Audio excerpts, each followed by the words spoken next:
British Heart Foundation Championship. The British Heart Foundation League is a showdown between the best men left standing. The system is different, and very grueling.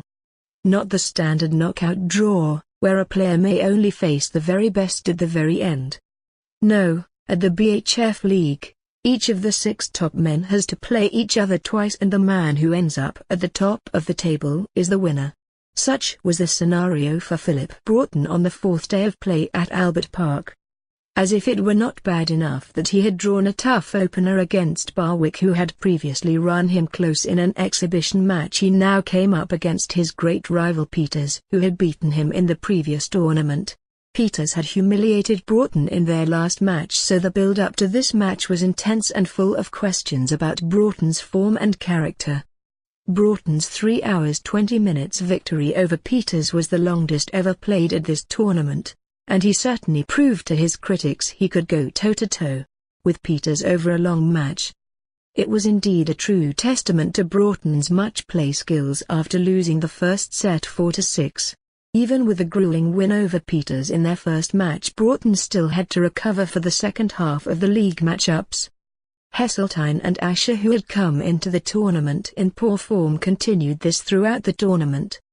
Heseltine didn't register a win in 10 matches played, and Asher was only able to scrape past Heseltine twice.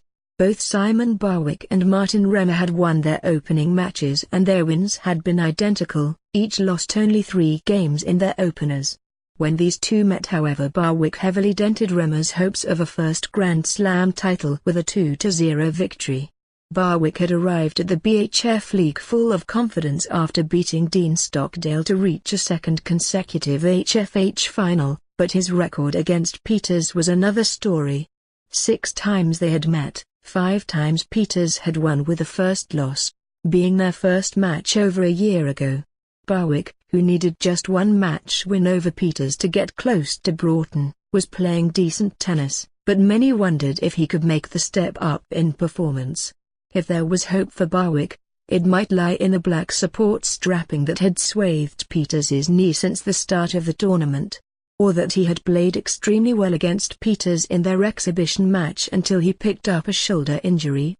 But what was significant for Peters, back home after 2 hours of post-match treatment to ready himself for the next test come Friday, was that if Barwick won, he would surely be out of contention to win the league. Otherwise, he would have to rely on other results. So could Barwick really turn around his negative record against Peters, with his newly aggressive tactics? However much Barwick tried to get a foothold in the games against Peters, he just couldn't make anything stick. A couple of times he broke Peters in both matches at key points, but was unable to take advantage. Peters always somehow looked in control, even facing break points. His serves ultimately helped him to ease past Barwick in the end on both occasions. Barwick, who was once looked at as the man who could possibly topple King Broughton from his throne, was now looking like a player badly in need of a new strategy. The second match between Broughton and Peters was proving to be another blockbuster, with the match going to a final deciding set. Alas, it was a bit of an anticlimax, with Peters winning the final set 6-0. Peters was somehow able to raise his game at the right moment, while worryingly for Broughton and his fans he seemed to look jaded and tired.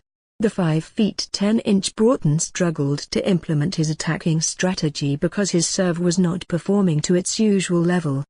He opened serve, but by love 3, he was making only 29% of his first deliveries, and that meant he was taking almost twice as long with his normally flowing serving routine. However, after this disappointing last set performance by Broughton, the deficit wasn't enough for Peters to lift the BHF title for the first time. Broughton and Peters finished joint top on points won, matches won, sets won, and games won, which was incredibly 121 games each. Even more incredibly, their head-to-head in the league was exactly the same, with the same amount of matches won, same sets won, and same games won. They could only be separated by the difference in games won to games lost for the tournament. Simply put, Peters lost 6 more games than Broughton over the entire tournament.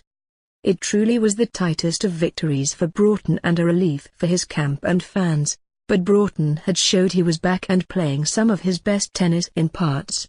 Although not as consistent as in last season's Grand Slams, Broughton had successfully defended his title and bounced straight back with the fight style and true grit of a now five-time Grand Slam champion.